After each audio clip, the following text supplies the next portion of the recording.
To those who know nothing other than stealing and killing, anything else as a form of communication seems completely foreign and incomprehensible. That's what seems to be behind many of the comments that I've seen lately during this latest recommendation wave. This is the best I've ever seen in terms of sharing and like rates and total numbers of views and subscribers gained on individual days. Not on the percentage of people subscribing, which was last year, but still quite impressive. Nevertheless, there's a huge pushback. I've spent days and days and hours searching through all the comments trying to figure out what these are about, because to me they seem completely incomprehensible and meaningless a lot of the time. But it seems like it's a shock reaction, a disregarding of the first rule of holes, which is that if you're in a hole, first thing to do is to stop digging.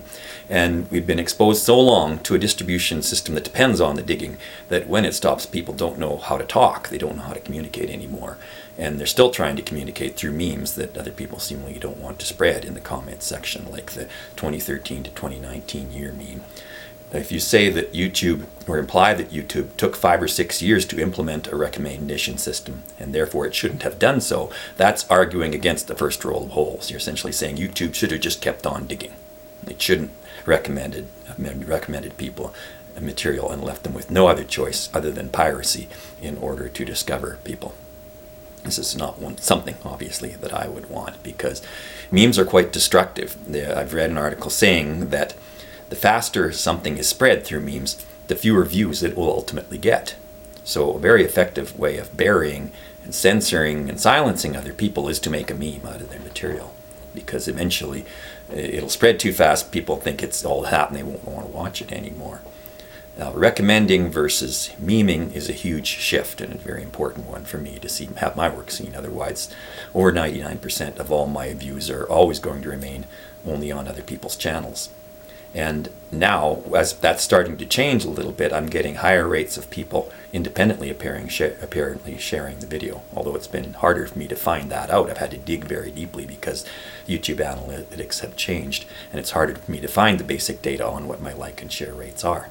But it appears those rates have gone up quite a lot. Thank you very much for that. And it's put me past another 30,000, another 10,000 subscriber milestone, which I didn't know whether I should thank people for or not. I thought I was just plain under attack for reading all the comments and trying to get a response on the comments, because I would reply to one of the two of them, and then the people who'd made the comments would just withdraw them. So my attempt to answer and say what's going on just disappeared. I've put up playlists with anywhere from 4 to 10 videos apiece explaining, giving my responses to people's commonly given, frequently unasked questions. But people, for the most part, don't read those responses. They're just behaving as if they already know, or they're trying to still communicate in the old meme way. Now, this has going to have to, I hope, change, and I think it very slowly is changing. I'm getting a slightly greater percentage of people staying on my channel, although only in the ways that they're directed for the most part, viewing only the officially recommended video and not digging any deeper. There's a whole lot more to be seen here and to be learned from this channel, other than just a few seconds of a high note, although that is the most concise way of stating what my channel is about. If I state it too explicitly, people will unsubscribe. It'll just be too much for them to handle. I've tried this, and I've tried stating exactly what is behind the high note videos and why I'm doing it, and why it matters, and why it's applicable to practically anybody. But when I did so, I had the greatest single video subscriber loss I'd ever experienced. People just aren't ready to hear it. And so you're going to have to look deeper and expose yourself a little bit to my message at a time.